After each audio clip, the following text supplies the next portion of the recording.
নমস্কার, life with Chitra চ্যানেলের আরেকটি ভিডিওতে আপনাদের সকলকে স্বাগত। আমি আগেই সরি বলে নিচ্ছি, কারণ আমার গলার অবস্থা খুব খারাপ, শুনতে মোটেই ভালো লাগবে না জানি, কিন্তু কি একটু কষ্ট করে শুনে নেবেন। আজকে আমি বানাচ্ছি সয়াবিন আলুর তরকারি, খুব ইজি ওয়েতে, কোনো রকম মিক্সার গ্রাইন্ডার ছাড়া আমি এটা বানাচ্ছি। তো প্রথমেই সর্ষের তেলে হিং, গোটা জিরে, তেজপাতা, গোটা গরম মশলা ফোড়ন দিয়ে দিয়েছি।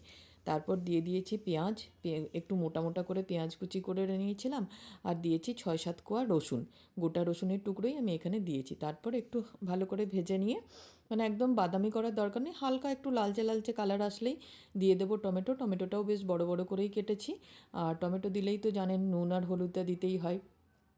তো আমি এখানে দিয়ে দিয়েছি নুন, হলুদ আর কাশ্মীরি লঙ্কার গুঁড়ো দিলাম, যাতে কালারটা একটু ভালো আসে।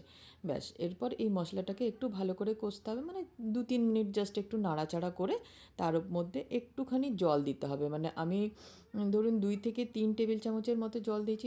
আমি না আদাটা দিতে ভুলে গেছিলাম প্রথমে, তাই আমি আদা বাটাটা পরে দিয়ে একটু মিশিয়ে নিয়েছি ওটার সাথে। আপনারা আদাটা যখন পেঁয়াজ রসুনটা দিয়েছি না, তখনই আদাটা একটু গ্রেট করে দিয়ে দিতে পারেন। আমি ভুলে গেছিলাম বলে পরে আদা বাটাটা অ্যাড করেছি। এরপর 2-3 টেবিল চামচ জল দিয়ে ভালো করে নেড়ে চেড়ে আর আমি কুকারটা বন্ধ করে দিয়েছি। এবার মশলাটাকে হাই ফ্লেমে 3-4টে সিটি লাগাতে হবে। আমি এখানে 3টে সিটি দিয়েছি। 3টে সিটি হওয়ার পর অফ করে দিয়েছি। তারপর যখন সিটিটা বেরিয়ে যাবে, ঠান্ডা হয়ে যাবে, তখন কুকারটা খুলে দেখবেন সব মশলা সেদ্ধ হয়ে গেছে। এরপর যেগুলো ওপর বড় মানে তেজপাতা, দারচিনি দেখতে পাবেন, সেগুলো তুলে দেবেন, কারণ ওগুলো তো ম্যাশ করলে পেস্ট হবে না, সেই জন্য আমরা ওগুলো তুলে দেবো। তো আমার তেজপাতা দারচিনিটা দেখা যাচ্ছিলো, একটুখানি দেখে এলাচ লবঙ্গগুলোও আমি তুলে দিয়েছি। এরপর দেখুন, এটা আর ঠান্ডা করে মিক্সিতে দিয়ে পেস্ট করার কোনো দরকার নেই। পটেটো ম্যাশার দিয়ে একটুখানি ম্যাশ করে দেবেন, তাহলেই দেখবেন একদম মিক্সির মতো পেস্ট হয়ে গেছে। ব্যাস, তাহলেই হয়ে যাবে এটা। এটাতে একদম মিক্সির ব্যবহার একদমই লাগবে না। খুব দারুণ টেস্ট হয় এটা খেতে, দারুণ টেস্ট হয়েছিল সত্যি কথা বলতে। এরপর এর মধ্যে দিয়ে দিচ্ছি আমি চিকেন মশলা আর জিরে গুঁড়ো। আপনারা চাইলে কিচেন কিং মশলা বা সবজি মশলা এগুলোও ইউজ করতে পারেন। এরপর মশলাটাকে খুব ভালো করে কষাতে হবে, একদম তেল না ছাড়া পর্যন্ত। যখন দেখবেন তেলটা ওপর উঠে আসছে, তখন মশলাটা কষা হয়ে যাবে, তখন দিয়ে দিতে হবে ভিজিয়ে রাখা সয়াবিনটা। আমি সয়াবিনটা আগে থেকেই নুন জলে ভিজিয়ে রেখেছিলাম, তো সেটা ভালো করে জলটা নিংড়ে সয়াবিনটা দিয়ে দিচ্ছি। এরপর মশলার সাথে সয়াবিনটা বেশ কিছুক্ষণ, মানে 5-7 মিনিট ভাজতে হবে, তাহলে মশলাটা কী হবে, সয়াবিনের ভেতরে ঢুকে যাবে। তারপর কেটে রাখা আলু দিয়ে আবারও নেড়ে চেড়ে ভালো করে কষিয়ে নেব।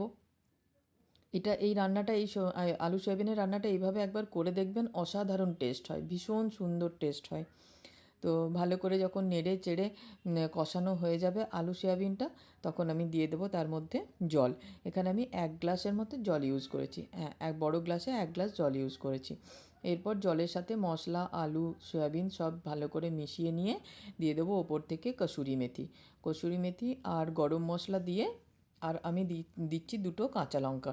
কাঁচা লঙ্কাটা না আপনারা চাইলে আগেই দিয়ে দিতে পারেন, টমেটো পেঁয়াজ কুচি যখন দিচ্ছেন তখনই, তাহলে ভালো করে ম্যাশ হয়ে গেলে কী হবে, ঝাল হবে। যেহেতু মাম খাবে, সেই জন্য আমি ঝালটা অ্যাভয়েড করার জন্য গোটা কাঁচা লঙ্কাটাই দিলাম। মামের জন্য তুলে আমরা ওটা ম্যাশ করে নেব, তাহলেই হবে। এরপর দিয়ে দেবো কুকার বন্ধ করে 2টো সিটি দিয়ে দেবো।